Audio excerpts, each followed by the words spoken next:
Apache Info, Bosolo ya Congo.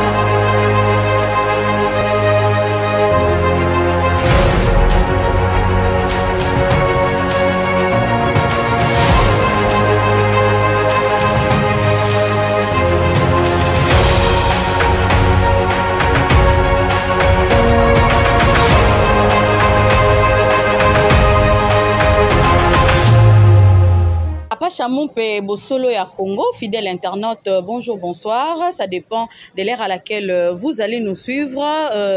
Christelle Tezako, Zabongo Lelo, Nandeko Nabiso, Rayana Nsumbu, Tozarane Anapasha, Naye Lelo, Tosepela Kikobeta, moi, Masolo Mouké, par rapport à l'actualité, l'équipe tellement ébélée.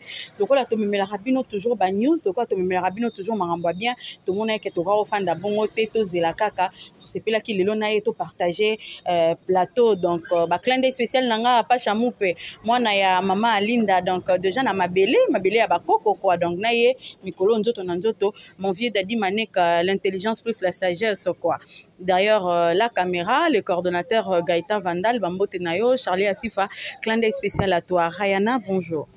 Bonjour Christelle, bonjour la chère internaute Nyoso Balingara Apache mon PR babi info babi Apache Info TV hein bon s'abonnera toujours massivement babi ezandaku hein papa Zadjana qui n'a pas chamon pe moi na maman Linda la pesio ba mbote sikoza. Un grand merci le coordonnateur na biso l'équipe mobimba ya Apache Info TV également la EOP. On est là pour faire l'analyse à la Rabiso Msala Boulonde Makambu.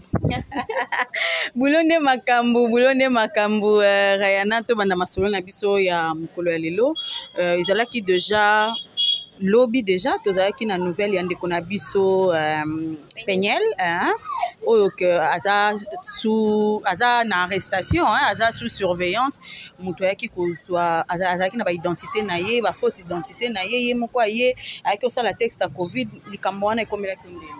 En fait, j'étais chez moi tranquillement à la maison quand j'ai reçu la nouvelle comme tout le monde. Na recevoir une nouvelle en haut, batinelinga bato ba partager entre nous car bato ya YouTube batinelinga en haut que non, Penyel Samba s'est fait arrêter, ceux qui posent ceux qui bah ça là qui identité na tout ça. En tout cas, quand j'ai suivi la vidéo, en tout cas ngai pena la part na défendre na Penyel. Parce que je me dis que c'est d'abord insensé de voir une personne qui est consciente que à cela qui acte moro boeza ya mabe mais yé moro bandi live. Oui, moi je téléphone à bandi live, on dit expliquer tout ce qui s'est passé pour y interpeller et interpeller que soit disant moutoumoro yé alors ça la identité n'est pas ça test à Covid. Tu vois un peu. Alors pour que Ezalate qui va salir elle a commencé à faire le live. Donc on va dire ça la live n'a pas bandi yo kata yé na ba menace. C'est comme si c'était quelque chose qui déjà complet parce qu'il a vraiment complot contre elle pour ba lukaba nuire par rapport à l'activité na yé. Donc ça la kinte mambo ndenge le karama na ngai. Biso na kinte mambo ndenge le karama belé est-ce que Rayana omonité que ndenge Penyel abandé ko ça la live on a même si ça été pour se sauver pour mi bimisa innocente kaka. Bon, tu sais comme on dit na placard nyoso et là comment battre mes angati. Tu vois un peu. Mais Christelle, je vais te dire une chose. Au moins cause à la vedette toute personnalité publique. Et ça charge mon nene. Tu vois un peu. Et bon barabamabe et bon barabé malam. Tu vois parce que tout le monde a parti c'est ba R Kelly bango wana. Tu es baraté que R Kelly c'est un pédophile hein. Tu es baraté tout le monde a R Kelly pourtant ba biso to zaka ba croire ba R&B à l'époque on savait déjà que R Kelly est pédophile. Pourtant comme talinga Ali era mwana mukie. C'était une petite fille. Mais c'est aujourd'hui, on va découvrir que Hercule est un pédophile. En tout cas, na analyse selon nga pena zo on a clair opinion nga on les ont concernés garanga. Je me dis que les équipes plan moro déjà établi contre cette femme là. Pourquoi? Parce que au stade la buzz au peña zo sana kin sora yé. En tout cas bolimbi sangai ba fan ya Mike Kalambai que je salue en tout cas papa la lingare mingi. Mais pasteur Mike en tout cas la personne va monter si ça papa c'est pas contre toi. Bolimbi sanga vraiment et tout. Au moins il y a un peu de jalousie de ça mais tu vois. Penyel azaki ex ya Mike Kalambai. Ceux qui battent ba n'aime que na mito batebele basel banaliser bon so ba Mike mtasali bongo boy non. Et na battu ba ko profiter na sima Mike pour nuire Penyel. Parce que na yambaki manike na émission na ngami kolosho leka et puis singa bi yo fouter $50 pour finga Penyel. Pour mon ara que edena bateau yo bazalaki déjà wana ba lukele likambo. Ba ke ba na biso ba chroniqueuse que biso to ba mafinga et simbité. bah peut-être que changeant les peu déjà si tu finga la biso surtout mon finga des si là ngo comment démoder voilà comment on démoder on parle maintenant dans le calme Christelle pour to finga ti wapi to finga na pe ti wapi et comme il bassesse parce qu'on voit bon on a bateau batanga parce que on a bateau batanga te ba finga non na bateau batanga te ba ya kan internet bo finga na bate belenga na yebi na TV o internet to kutana na bino to tanga na bino na ba ifasi koyo bakuta bino ba ene da ngai bo banda ngo kala nga na ekutu mwana mukesi kanga na juin 1 ba ya ba licence mais lelo ba koma na internet ba mo finga bato mais ba koma bato na sima internet église te batanga classe batika ba biloko wana cette femme déjà ba complet ba non sala ma contre elle parce que moi déjà muto yofuta manike $50 pour le bakino finga peniel tu vois finga peniel donc faut que muto mo ba no préparer les coups parce que batali que coup nyango ya makasi to ko préparer parce que moi na moto ayana ba moto ni moko boye parce que moi peigne na mkono na ta génération moko au moins ayana ba moto moko boye ezo bangisa bato se disent que mono soit s'imposer quand na terrain oyo tozangi tu vois alors bat balinga rozanga te faut basa nini balende les qu'on a niveau wana parce que dans ces pays to matato kita to niango te to yebi bamboleka na coulisse hein na kiser l'état na biso te mais au moins Congolaises et Congolais, on sait ce qui se passe dans les coulisses. Ils ont alors cicaté au bêta lisoso, bêta mutu 12 ezara partout. 12 équipes à cicaté. 12 est comment autorisé Namboka. Eh maman, 12 ezara partout. Que ce soit dans la politique, que ce soit dans la musique. Ce que je suis en train de dire, j'assume. Que ce soit dans la politique, que ce soit dans la musique. Maintenant ça dépend, il y a cloni niozali nanga muni niozali. Tu vois un peu. Donc pays la Unis à 12, mais 12 go on va mettre on a terrain ma bé. Rayana Yolobi Peniel Azuna Ekaka 12. Est-ce que yo mona quitté que façon abandonner ko se comporter moi ba mikolo nyonso. Elle est tout le temps sur les nets, elle s'expose un peu trop. Hein tout le bango bongo. A commis exposée, elle est partout, elle est derrière le prophète de la nation que je salue en passant, le prophète Denis Lessi. Elle est tout le temps derrière batteur internet, tout le temps. Donc monité qu'il fallait sous qu'elle est bongo. En fait Christelle aux abonnés dans la vie privée. Tu comprends?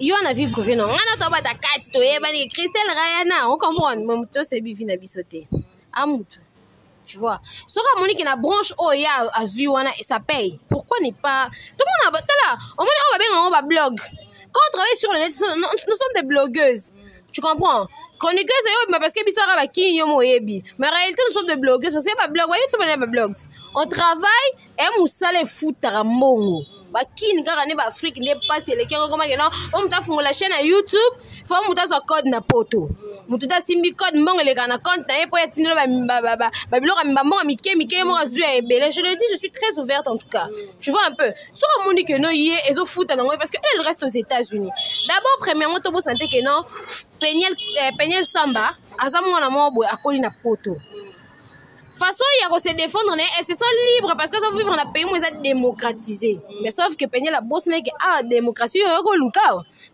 na suki kawana mais à se défendre qui pose un moutou parce qu'on vient t'attaquer lorsque la personne ne reconnaît pas le fait elle a le droit il y a zongi ça il y a se défendre alors si on se défendre pour incriminer pourquoi qu'elle réagir parce que normalement sur internet bah finir bah lui que non elle est trop agitée elle est immature elle est ce qui elle a problème psychologique non mais au moins t'es que Peniel en mikolo comme on dirait moi moutou mora lekeli on dirait moi moutou mora toqué on dirait moutou ça sous bien non nanga moi personnellement non comprends sur le en tout cas maman nanga, je vais te relater une petite histoire. Hein? On va parler un peu. Au moment où a eu une relation toxique, hein? A eu une relation où s'est donné à fond pour être mal payé ensuite. Alors comment la réaction? Dans relation et à pasteur Magna Peniel, il y a une relation toxique. Oui, c'est une relation toxique. Une femme va se battre à tout moment, violence conjugale. On s'imagine mon talent comme un traumatisme. Il y a une maîtrise jusqu'à présent. Moi, ça apprend mon tout.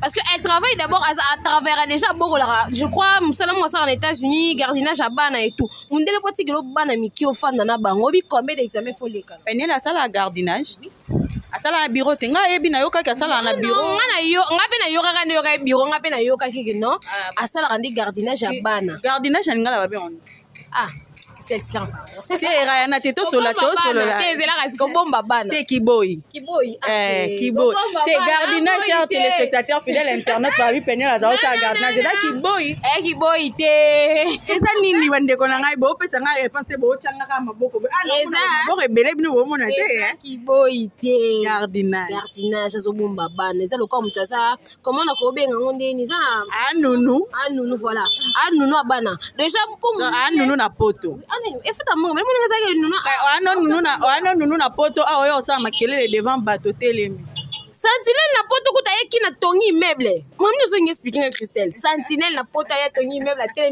mais grand prêtre moi baba rien ma banga la TV ata na lupango te. Siko ya. Apacha Info TV continuez à vous abonner comme ça pour bilenga boye ou melara. Nazo lukati sikoyo ba pesa nga réponse sur gardinage. Ah na kincha sa muto pesa nga za.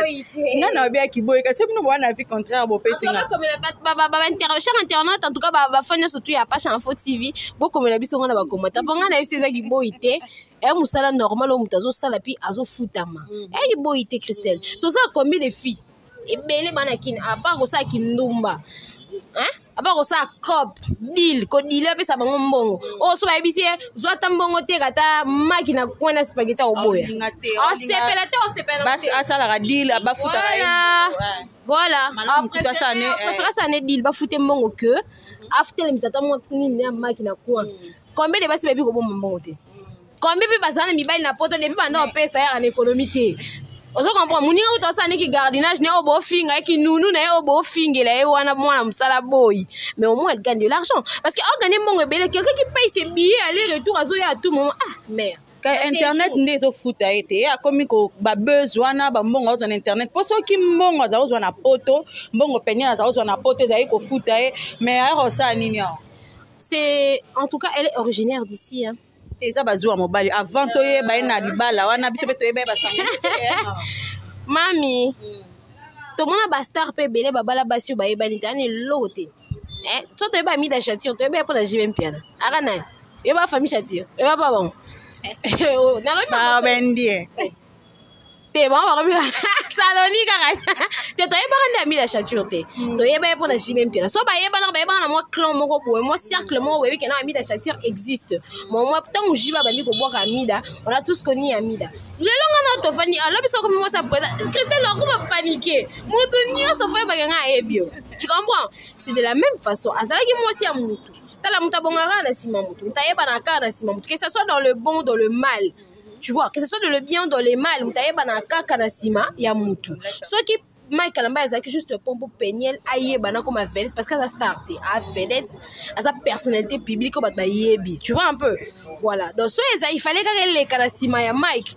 Personne va changer l'histoire, ça reste comme ça. Et bouger dans mon temps, c'est parce que non, mon peniel pona yeba na yemo ambition peut-être les ala on a dit mais tant comment les atimbe comment les jeza wana. Est-ce que tout le monde m'a muké na sima to solo là entre biso to rabiso mbale na cameraman mutazate bango ce que ba mona biso sima mais na minute to biso mbali ba vérité to ko beta na biso ngo après ele kana. Est-ce que mon était que pasteur Marc alingaki na benge nani alingaki mwana mwasi moko na États-Unis asepelaki na yeka nde bolinga ngo ezalaka tanga se rendre compte que muto amuta niveau na été yango atikaki niveau volobela niveau za nesini Tobi tolo mama gardinage awate. OK, je vais vous expliquer une chose. Au moins yango ba relation belé zo kufa Christelle parce que ba maka na niveau ngala nini. Ça heureusement moi si akitoko amayele mamuti ya mabe famille ba yaka to mina mai na ndako note. Tu comprends?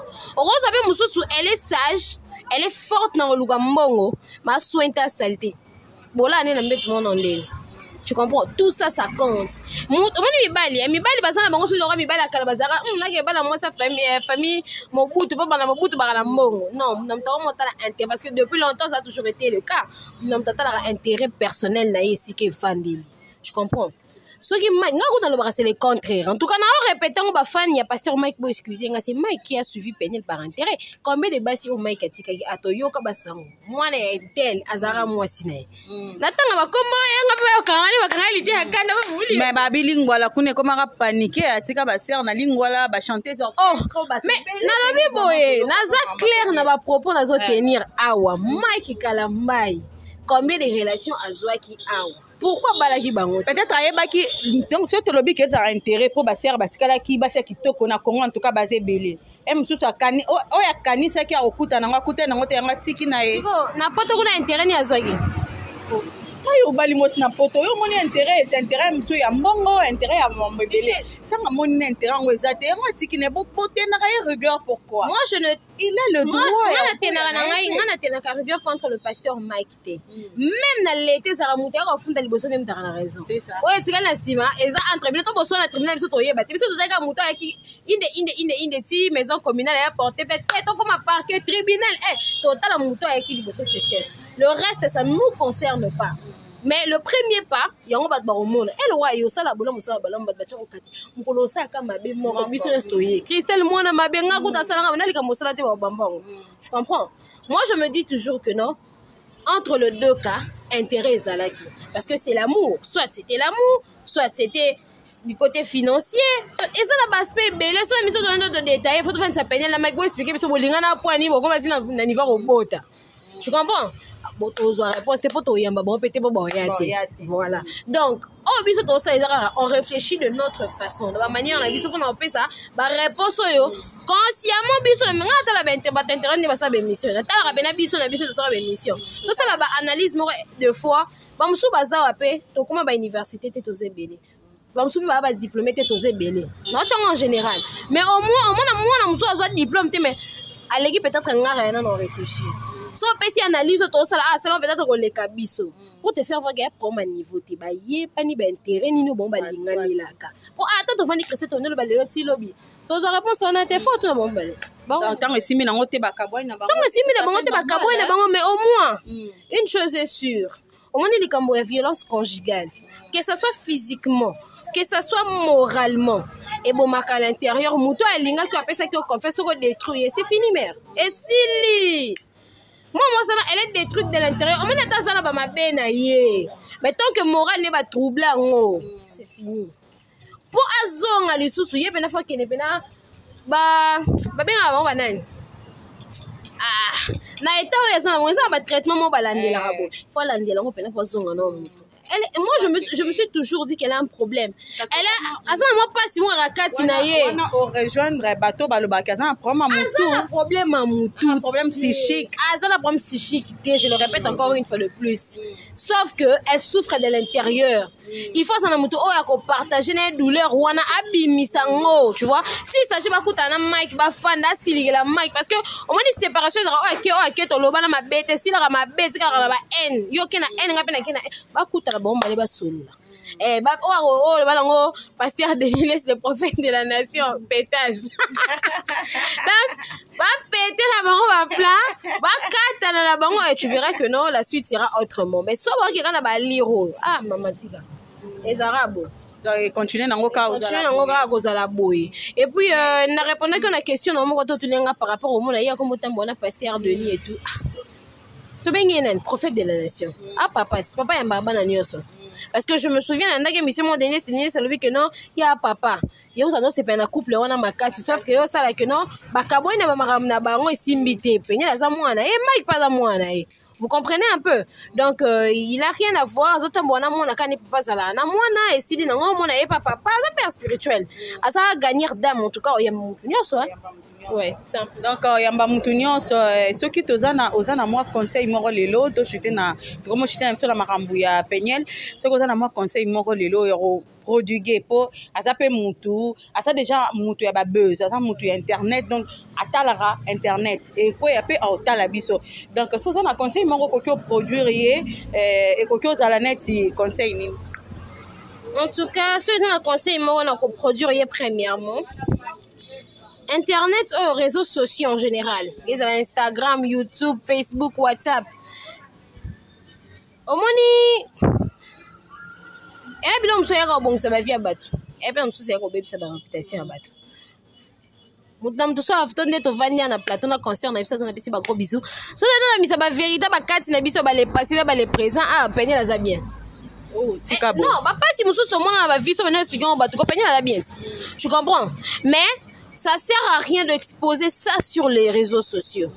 Ce qu'elle a exposé, oui, ça l'a servi quand même à avoir raison au tribunal pour ses enfants. C'est que je sais. Sur ce que obtenir garde à bana, to pasteur. Non, obtenir garde à bana. Bana bazé pas naé. Papa, ça a un droit.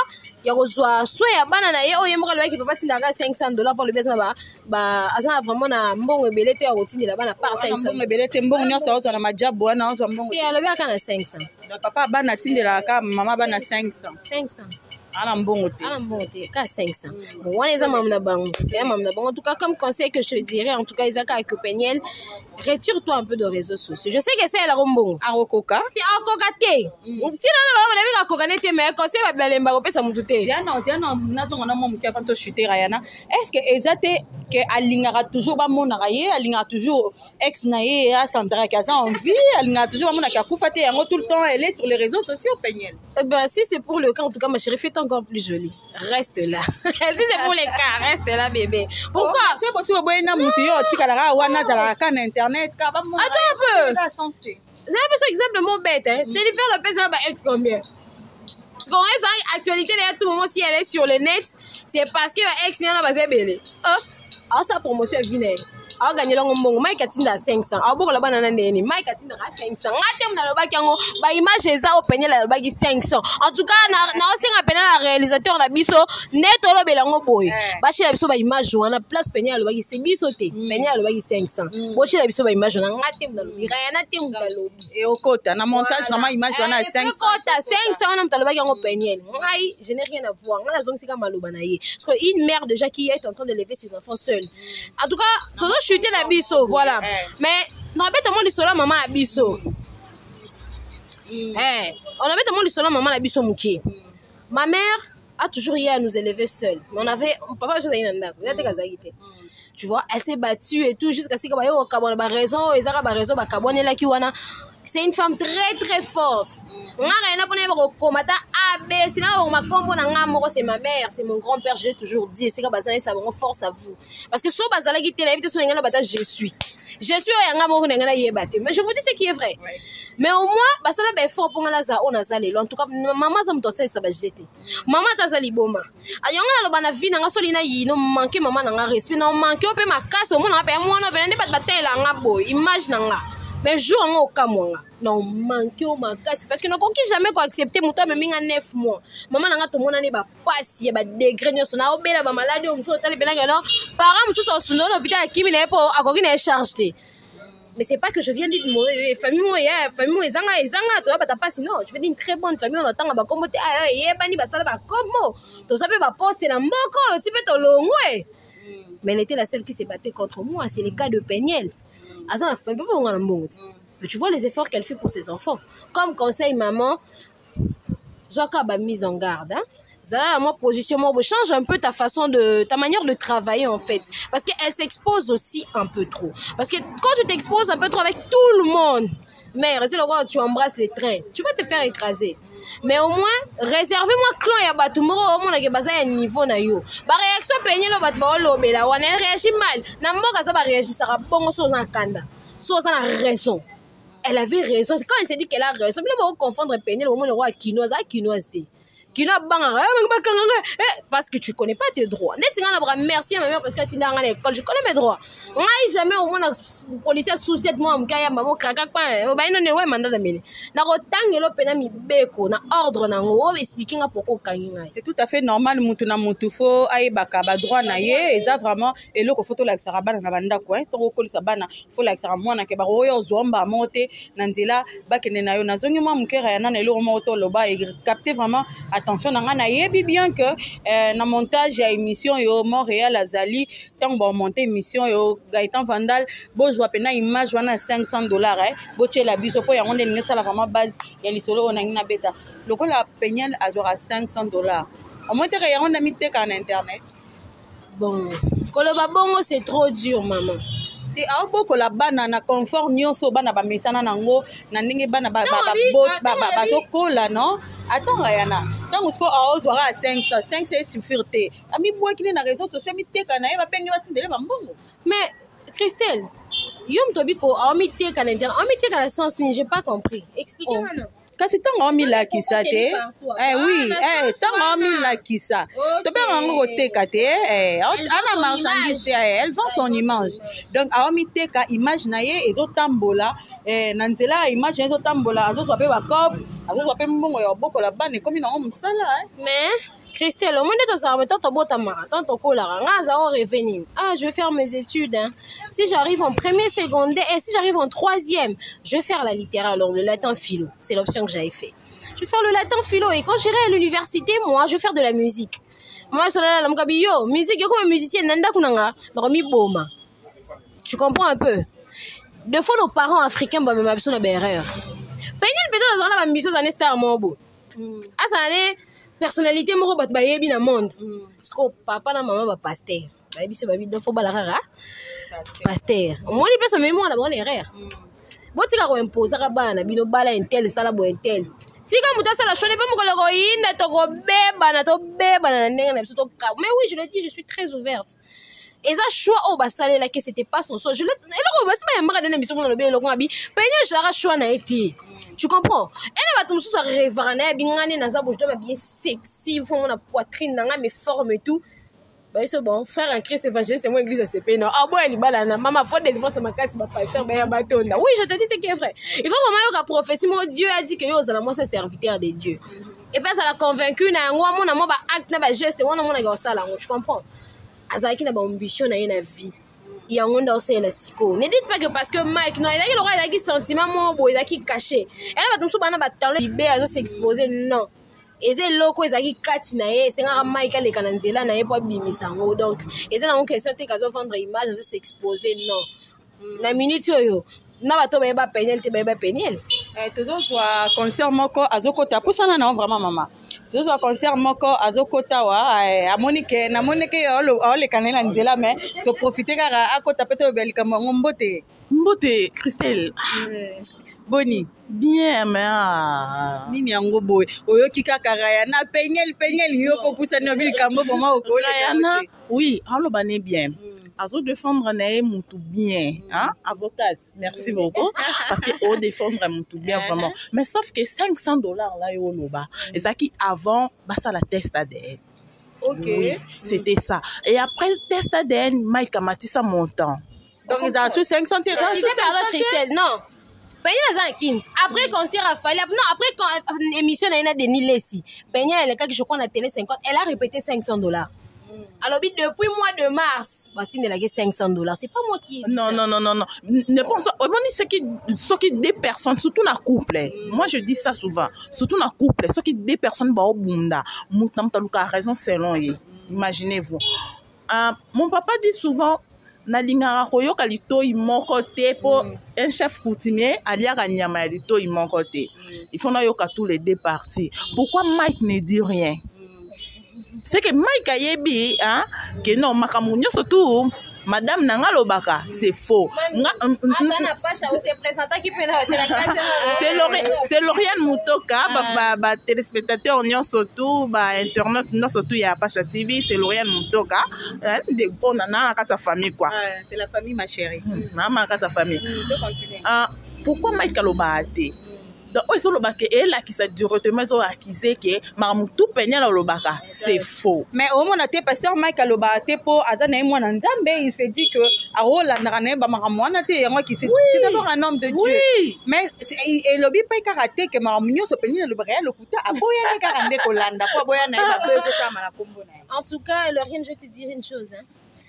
À l'école, nous allions répondre imbécile par quoi? Par le silence. Mais moi, je te dis que c'est faux et archi faux. Il y a des imbéciles qui restent silencieux parce qu'il n'a rien à dire, elle n'a rien à dire. La fini pasteur m'a écouté. La boy n'a pas oui. L'organisateur sont moutavandi silence n'est en raison. Non, elle a tout ça Sony.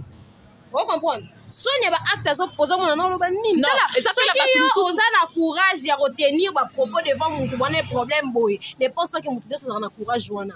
Vous comprenez? Laisse-moi te dire aussi que les appels bato bazalaka ke aza na tort mais azolinga kocrier to mpe koloba ebele mpo bato bapesa ye raison tandis que aza na raison te ozo comprendre est ce que ondimi vraiment ke na couple wana to bazalaka ndako moko seulement que papa Mike Ntando osala mabe Peniel atika osala mabe ata mokolo moko te mpo lelo boakiza ye mpo ye nde moto aloba makambo nyonso to akiza papa Peniel ke non aza brutal mobali moko abetaka mwasi mobali moko aviolaka tout akiza mobali pasteur Mike arépondre ata nelo moko arépondre te mpo monango eza faux si c'était bon ba trace oyo tomonaka na nzoto bafoto tomonaka papa Mike nalanda émission moko ya papa Mike atuna nayebi te soki nzoto naomona eza ya Peniel na ngai. Donc, il y a un montage quand il y a internet. On va intervenir au place. On va faire un exemple de ma famille. Une fois, ma mère et mon père ont eu un problème. Même si, moi, je suis acte opposé. Non, c'est grand frère. À tout le monde, c'est une question. On a un prévu. Je le dis comme ça. Abina wanga nananga pour un mobile bonzimila. Et puis, c'était vrai. Tant que famille, Vanny va discuter. Oh, papa wanga bonzimila. Ah, mobile. Tu sais, un homme n'a jamais tort. Ah non, non, maman n'a biso comme papa biso ba conscience ça un homme n'a jamais tort. Na été ça va sa maman ba olanda biso. Na pas maman poto wala ça existe ça. Parce que ça peut être maman au côté pas internet ba hotel. Ba maman ba biso conscience ça son bala na tort. Bala kana raison. Ah tort na yeba na entre vous. Kota fu kamelo, muto salade. Mais devant les gens, on a tort. C'est que voilà Mike c'est là ce qu'on sagesse on le bala na tort. Ah mais on a simplicité là. On peut pas le mal limité, quelqu'un qui est malin. Laisse tomber. Bon, pour moi, Peniel, peut-être à ce moment-là, pour osala trop dur par rapport à yo, excuse-moi, mais sauf que Peniel n'a pas moi cité. La femme, comment moi cité c'est qu'on dit la femme. Tu vois, tant que Eve, Adam, on a Eve na jardin de Dieu. N'est-ce pas qu'après ça qui est combo, le bic on l'appellera femme. Hein? Lorsqu'on l'appellera femme. Mais Tilelo. Peniel non comme femme té. Quand on parle d'une femme, moi ça dans mon thème m'amener. Moi ça dans mon toit bombaka. Moi ça mon toit dans amour. Moi ça mon toit ça dans mawa. Peniel n'a pas ça. Quoi ça là ni? Pas ça. Juste pas revendiquer ba droit na ye, il va laisser là ngonde bobi amba femme té ana mon thème m'amener té. Non non Peniel avant la monter m'amener té. Tout à l'heure. Surtout on tombe dans histoire ma concert à l'obaki surtout dans bête histoire à bisonio surtout. Moutuna moutana histoire ne voilà moutuma boa chokayo mais ce n'est pas aussi bon ya koleka boso ya écran faut na lobelango internet est comme un tribunal internet est un tribunal te banda pe banda oyena ma problème na internet na mona pe jijité to mona peut-être place va jouer lango déjà solution hein non ah non et sur ra 5 tel pardon sur ka longa wana non solution doit mater et comme il te rebat tu me suis vraiment fou kama en tout cas pardon place on a lobby wana on a tort, c'est vrai, parce que depuis que tu as internet, tu peux pas te bande on a un magistrat, avocat, mais au moins quand tu es une personnalité publique, je le répète encore. Et ça, maman, il est raté là, elle va te bêler, va couper dans ma maman, tu vas dire, on t'a coupé. Tu vois, maman, si maman, bon, ni un bon, voilà, on a souka, tu vois un peu. Peut-être ça, tu as pas du solo, na yé.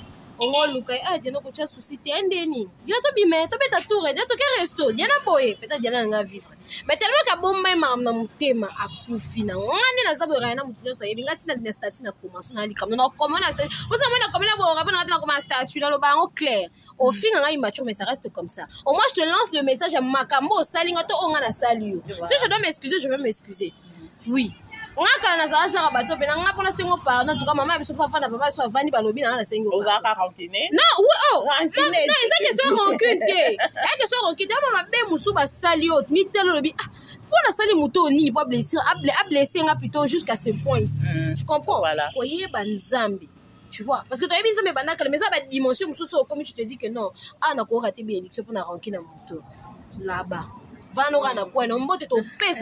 virgule là-bas. Voilà. Non, yambo. Je peux prendre congé. Voilà. Partir en tout cas, tu aurais été que merci beaucoup. On continue, chérie. Non, je peux non nous là-bas. Mais ça t'est que naïe. Kalani nando ina batunga peso kotirando nanga. Na kapapa so comme on a un statut nanga. Eh ben c'est bon. Na sur ma photo na nachi. Mais après je me disais que non, comment comme bon moi na. Ah mais c'est pas bon moi na pas to koli ba calamité na moi mukena lo ba à chaque fois. Et qui moi mukena yo lo ba ni internet. Na moi muke. Ah lo ba ka. Ngana nzima kana nanga mo nana ba yaya ba ene bele. Taka na bebe ngala cadet de la presse na moi na muke makasi baya nanga baze ebele babomba ba age na internet toyebani baya mikolo baza bafe debora baze ebele komi makambo ba age awa bilenge apasha info yango oyo apasha mumpe mwana ya mama Linda bongo nde tobengaka ye rayana tobeta na mwa lisolo oyo ya annulation ya concert ya Ferrego la Jésus de nuance en tout cas information au carnet la biso na matoi ça fait très mal de voir que nos musiciens congolais n'arrivent plus à se produire ailleurs surtout dans mamboka libanda mindele les pas si je comprends pas un an les années ya nini au moins mambo musique faut comprendre le moro obi ke ndombole binsa bato luketo na Congo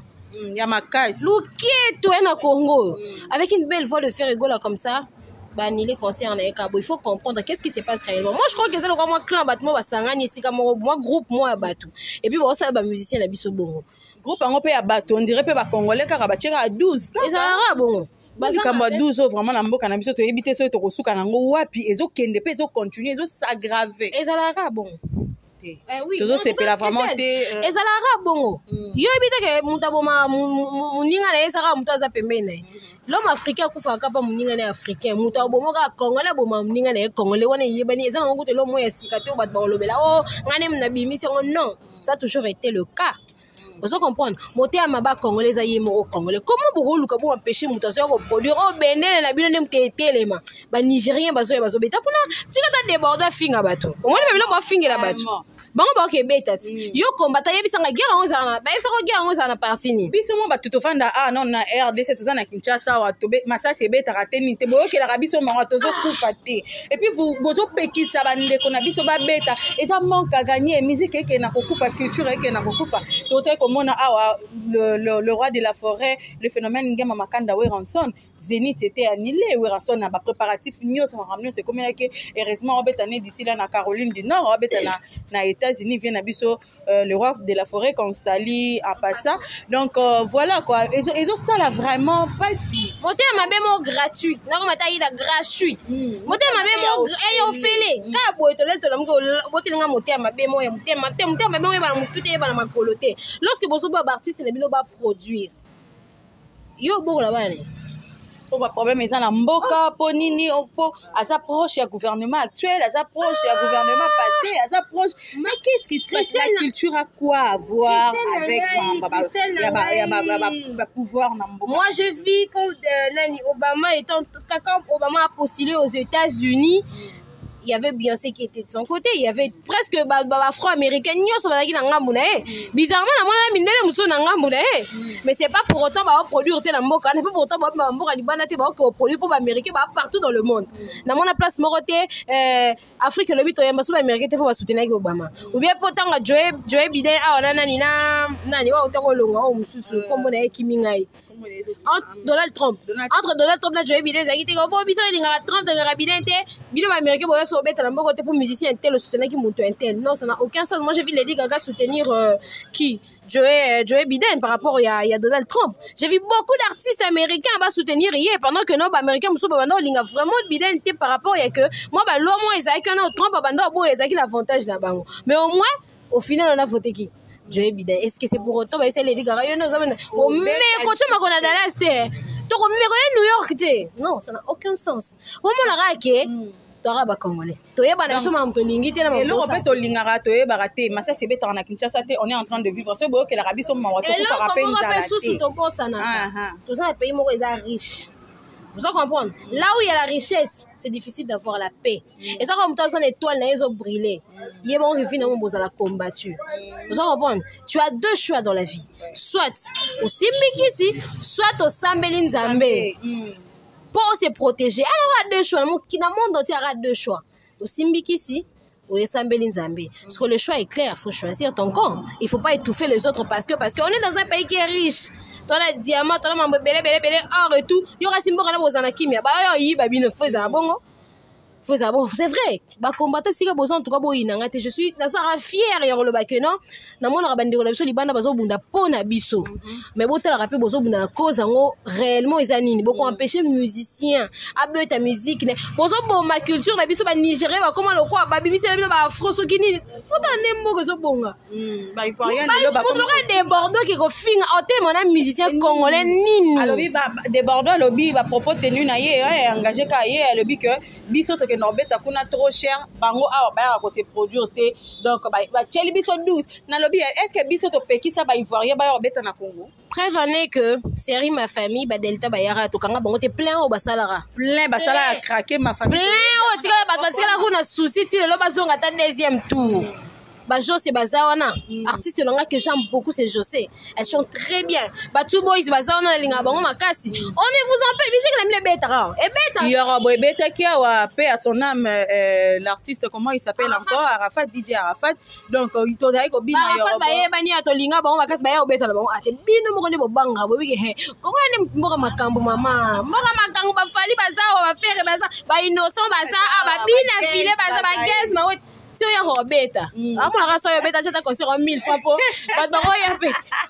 donc voilà, bilingue a pas info TV car yango tozo seka tozo sepela na sima ko sepela on appelle tozo beta masolo e koki kotonga ezo sala que mboka na biso et avancé concert ya you arena d'ici là na ya Kofi Olomide toi la makambo ndenge kende mais faut se poser la question est-ce que Robeta ça il y a des questions vraiment là d'ailleurs non vraiment la poser est-ce que Kofi a Robeta le roi de la forêt a annulé faire rigolo là on a annulé est-ce que Kofi a Robeta bossa bon non en fait dans tout le monde bossa bon point double mix pay à Fabregas na Lyon calamité donc est-ce que Robeta bon mais on a mis question surtout dans ngana ozong c'est bon est-ce que Robeta to boye bisaka biso ya ngo na place to sala na biso boto sala banini baba effort ebele to lobela ba musicien na biso to sala fier na bango na suka botelenga bango na kasa libosa ba ambassade c'est méchant ce que vous êtes en train de faire c'est vraiment méchant et bele ba combattant bana potana ba même pas la nini mukande arate si on monte ma belle mise rapport mukando zo zoate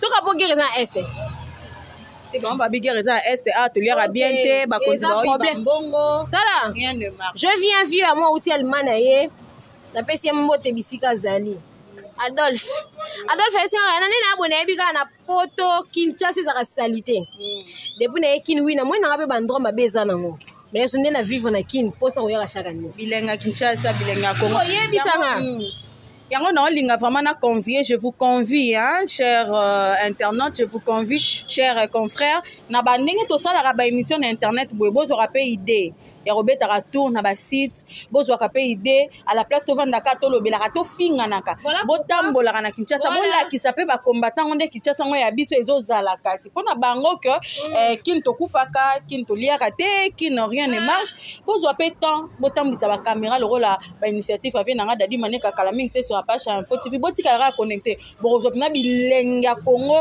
si s'agit to kene na Congo central to relaxa bino pour on a quelque chose voilà pourquoi Apache a pris la décision otambisa non moi caméra là est partout nzamba sunga biso prêter biso vie na ba effort rebelle bon moi que to tambola RDC mo bato la non RDC bien la goma ba goma façon kitoko bon la goma beno ke goma OK ben na restaurant moko vandi moi j'ai été étonné j'ai vu une cousine à moi là-bas parce que moi je suis jamais arrivé là-bas akangi la photo le temps tenu madame place ngo bien oh maman je suis à goma ngase katuka kuna goma ngo ba finga et master masasi kuna beta ngazo musana goma na kenda te pour vesinga kuna ba kufa kasha bangisa ki opamba pourtant na goma ba futa ka salaire à bien asa salaire à 500 $. Otali ndako mninga moi sazo futela kumisi nzambe menga na rata musana na kanda babangisa babangisa bakombata bazobangisa bato kuna ke awa moyen eza te awa yango mpe bokomi koboma culture na biso likolo ya makambo oyo eza bien te en tout cas likambo vraiment ezosala pasi yango naolinga tobetela yango seteki motema mabe fe elongo na kati ya bakongo en tout cas ezala nango bacompte à rendre te parce que bele mpe na bakombata en tout cas nga nazo encourage bino parce que bino boya libanda so badefendre biso te la communauté na biso tana moto adefendre biso aza te mais sauf que bokanisa bien lorsque vous avez ça là-haut, est-ce que les actes que vous êtes en train de poser, ils sont bénéfiques? C'est ça. Parce que nous avons une minute, tant vous faire arrêter le concert, vous continuez manquer. Tant vous rater concert, vous continuez manquer. Tant Kofi bonaza sur maman loba awa Kofi robeta te. Ngate ke baba ya loba ke yone muto bandaki yango ke Kofi Olomide ne se produira pas à You Arena. Awa ko se produire na You Arena te pour niveau mutema babe tozomona koneti boye. Ko changer nango pe ba kolo babe pona Kofi batiki na bango. C'est comme dans club battement bossa ba tricage na bango tika bango. Oui, c'est comme dans club battement bossa ba tricage na bango. Ba pi na bango bango nyoso. Boso bo poni e comme bilonge na Kofi robeta, Fabrice robeta, Wera robeta te, Faire robeta te c'est la méchanceté. Vous comprenez? Ça sera vraiment de la méchanceté. Moi, j'aimerais à ce que tu invites bande konabiso ba combattant batika nanu eloko yo hein to chana on a se ba solola s'il s'agit que ba solola na ba musicien bo bengana bo solola chroniqueur ba voyage bazo kende ba chroniqueur c'est belé ba twana ba memaka biso na poto donc liste à voyage donc ba tu ba bi ke poto kala mingi te donc natala qui vient njora vient na biso zo lela kala mingi te ye fois kende You Arena bana 1994 mutabanda ko bunda pona quartier la terre si le là moi porte na ya kende You Arena les concerts et tout kende kaka bodon ça bon te connais pas vraiment le raison jusqu'à présent il y a annulation à concert il y a fait rigolo là mais au moins si c'est la raison ça pour la combattant et pitié papa to bonde bino ba papa ba maman na biso ba to bozo combattre pour la culture na biso bo mango pe en même temps vous comprenez un peu na banda ko ne bo funda bon bo ka falite bo ka ferete bo ka fabricaste bo ka ngoti bo ka ba bina filete bo ka qui se ba matérasi bo ka ba musicien wana nyoso alors boza na mon tema na ba musicien biso ba souffrir parce que mon ou tu rappelles des pour libanda vous comprenez toi bah il investir en des awa mais le bébé bolo ba ke moko zo tambola te moko se marché te boye to bunda la biso to bunda la bino ka selongo a parce que et ça partout dans le monde ba to ko ba na États-Unis ba wala là on a ça États-Unis ça rabia mais je viens à l'époque d'Obama moi m'ka finga ya bi nini économie ça au kita moko marché bien ta longa kende na États-Unis pour vous faire voir que non muta koka nyonso azala raté bochana se boyo inanga te pamba ponga ona kana posa poto la boina bokangela ba porte. Donc voilà, c'était là donc Rayana Nsumbu na eto beta ki moi mama Solé belé ma chérie si tu as un mot de la fin pour aller l'autre nuit tout entier. Un mot de la fin Isakaka, on a parlé de Peniel, on a parlé de Ferregola, You Arena de Kofi Olomide. Pour Peniel, maman conseille Isakaka moko changer un peu ta façon de voir et de travailler parce qu'on peut pas t'interdire sur les réseaux sociaux ko tikate wana lo bango da clair ko tikate mais au moins tala nani ndo so courtoyer tala pe mitema bato yebite mutabeti 12 wana kama mtaze pembele est-ce que yebaki donc il faut un peu revoir cercle na yo ya bato zo vanda na bango ça sera mieux pour continuer comme yo zongo comme na musala comme na pasteur na yo continuons bien revoir un peu cercle na yo en tout cas pour la musicien na biso que nzamba ça la bango kaka que Dieu puisse intervenir parce que comme maman spirituel pour te comprendre été voilà nzamba ça la rara ba fungola mitema parce que yaka nzamba ne mutayibi mutema moko na moko alors que Dieu a simba mitema bato wana ba fungola bango banzela ba opportunité parce que et sika bato na biso bazwa mo pata biso tala souci a poto pardon bo fungola banzela bo biso ba oh ne to ko tala orchestre bato musu to zo occasion ke poto na boy na ngana ke poto tela pour sa poto botika mambosa la na ba yebo kamanga moi on a besoin pour sa poto la cadette de la presse là pour sa poto et à part ça je salue Paul Ventour et des Bundes place à Zan Allemagne na PC Mamote be na madame na bana ba nyo so biso Mamote comme d'habitude ba cadeau zoya kaka en tout cas mère ba merci belé na bino nyo surtout bat bolinga rien non encore merci à mon grand frère Eric Beni mais Kade Khalifa depuis le JS un grand merci à mon coordonnateur Gaëtan Vandal ya ba Gaëtan un grand merci à Apacha Moupe moi na maman Linde le big boss déjà na mabela ba koko na mikolo to ale kan nzoto na nzoto collé serré un grand merci à Enoch Mbala de là où tu es en tout cas malgré tout le monde a été na kanda na yo mais merci la yo kaka un grand merci à toi Christelle en tout cas ba tunyo surtout bolanda biso na kati ya page Info TV bo s'abonner massivement en tout cas ça la biso plaisir ba commentaire na bino na ba toi nango vraiment ba numéro wana bo benga boloba to yo so ba reproche au sala pe zali bo sala biso mais bo sala ngonda ndenga bia ko finga te pardon bo so bo fingi pe ye mo ga nzamba yebi ko to suka na bino mais au moins un grand merci en tout cas ba surtout ba linga na Ntsumbu Samantha Zatuli à ma maman Bibi Ilunga la pe so ba moto Sikoza mes petites sœurs en tout cas ba gros bisous et puis à la prochaine. Ba gros bisous na bato ebele ba gros bisous na ngai ekei bongo à ma grande famille la famille Mbongo depuis Paris ba soutien na bino et ça là toujours kitoko ya trop un grand merci aussi à celui qu'on appelle Gaëtan Vandal ya ba Gaëtan donc ça yo m'a appelé à Pacha Moupe moi na maman Linda donc nzoto Rayana Nsolo bango déjà lobby donc lobby biso na yo korta to bien mais lobby Donc voilà quoi, à ma grande famille, à ma maman chérie Julie, là où elle nous suit, Julie Ndona, je t'aime beaucoup. Hein? Sans yo, ma wapele, pour na yonde tout ça là, makambo, Charlie Asifa. Basalam très important en tout cas na pesi église nanga mobimba moteli loba na pesi le prophète Konde Osame Ali Loba. Et monsieur Sili, pardon. Et monsieur Sili, on se retrouve prochainement. Bye bye chez vous. Apache Info, Bosolo ya Congo.